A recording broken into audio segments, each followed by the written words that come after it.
Disenchantment Season 3 was hella good.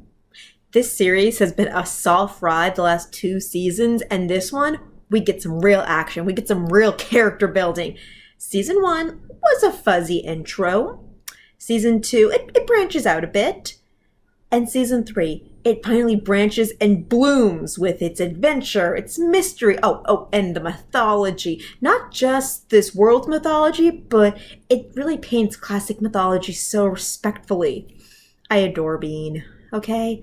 She's a dork, she's an endearing little dummy, she finally decides to care about the kingdom around her, and it's not like a 160 turn, but it's still pretty freaking sweet. Also, Bean actually has a lot of sweet moments in this season.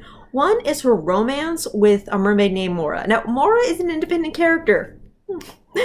Elfo introduces them when they're captured in a Freakshow. More on that later, and yeah, the sexiest thing between Mora and Bean is they just talk. Yeah, the most, if not half of the episode is really just them talking and getting to know each other because they have a lot in common, even though they are very different kind of women.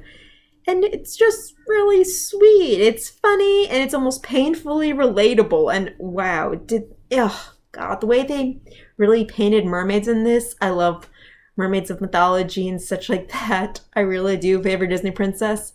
They're so beguiling, and yeah, this series, Mora and her family are just illustrated so well, and I love that. The other sweet thing is Una and Bean finally have a heart-to-heart.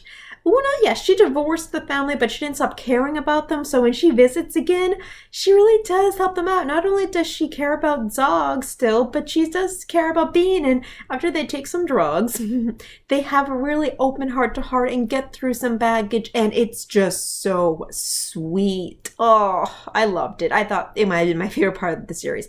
Maybe not the favorite part, but top stuff. Now, I really want I really want my review to be spoiler-free, but the character development in this season was amazing. A lot of spoilers with it, but it was really good. You could say it's a bit convoluted because they gave almost every main and secondary character some kind of strange story and arc to follow with, and you might think it's complicated, but I feel like I finally understand the appeal of Game of Thrones. I do.